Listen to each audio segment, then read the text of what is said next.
మిగతా అప్డేట్స్ చూస్తే గ్రేటర్లో లొల్లి తెచ్చిపెట్టింది వార్డుల ముసాయిదా. వార్డుల విభజన సరిగ్గా లేదని ఆరోపణలు చేస్తున్నారు ప్రతిపక్షాల నేతలు. అధికార పక్షానికి అనుకూలంగా చేశారని మండిపడుతున్నారు. దీనిపై అఖిలపక్ష సమావేశం ఏర్పాటు చేయాలని డిమాండ్ చేస్తున్నారు.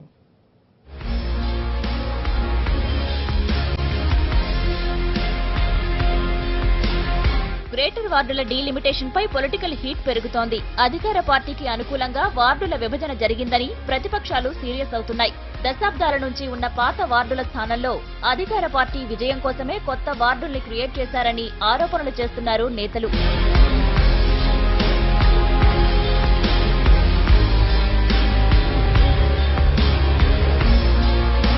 బల్దియా విడుదల చేసిన ముసాయిదాలో టీఆర్ఎస్ కు పట్టున్న ప్రాంతాల వరకు సరిహద్దులు మారుస్తూ వార్డులు రూపొందించారని అంటున్నాయి విపక్షాలు.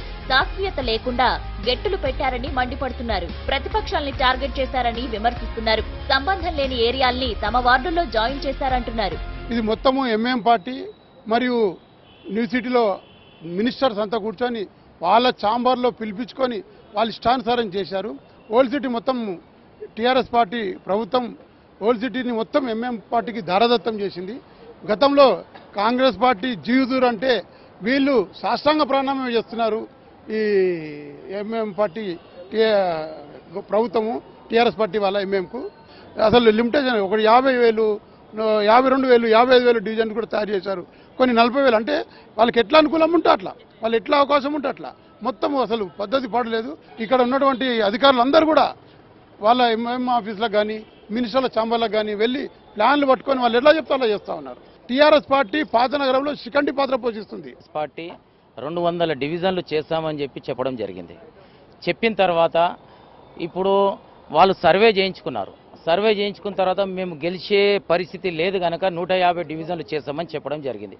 చేసిన తర్వాత ఈ రోజు ఎట్లా ఉంది పరిస్థితి అంటే కమిషనర్ గారు ఎంఐఎంకు టీఆర్ఎస్కు ఏజెంట్గా పనిచేస్తున్నాడు. ఎందు గురించి అంటే అతను ఏదున్నా కానీ వాళ్ళ ఆఫీస్లో కూర్చొని వాళ్ళు ఎట్లా చెప్తే అట్లా చేస్తున్నాడు. కొన్ని సందులు తీసుకొని ఎక్కడైతే మాకు ఎక్కువ ఓట్లు ఉన్నాయి, ఎక్కడ మాకు గెలిచే ఛాన్సెస్ ఉన్నాయి అది తీసుకొని అది అక్కడ కలపడం జరిగింది. అన్యాయం. ఇక కొంతమంది నేతలు దగ్గరుండి వార్డుల ఎడ్జులు చెప్పినట్లు ఆరోపణలు వస్తున్నాయి. తమకి పట్టున్న ప్రాంతాల్ని మాత్రం విడదీసి ఎటు పడితే అటు చేర్చారని విమర్శిస్తున్నారు బీజేపీ నేతలు.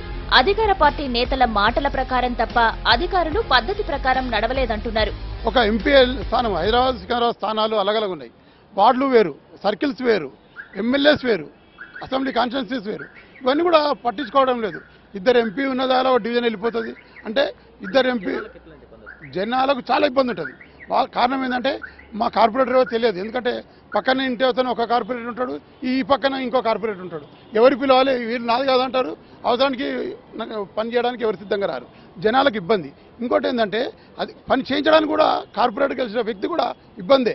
ఎందుకంటే ఈ గల్లీలో పని చేయాలంటే ఇంకో కార్పొరేటర్ నా గల్లీ అంటాడు, నా ఈ డివిజన్ ఈ నాది వస్తుంది అంటాడు. ఎమ్మెల్యే వచ్చి ఆపుతాడు. 2 ఎమ్మెల్యేల దగ్గరికి కార్పొరేటర్ వెళ్లాల్సిన పరిస్థితి ఏర్పడుతుంది. గతంలో వార్డుకి జనాభా లెక్కల్లో డిఫరెన్స్ ఉండేది. ఓ వార్డులో 90,000 మంది ఉంటే మరో వార్డులో 16,000 మంది ఉండేవారు.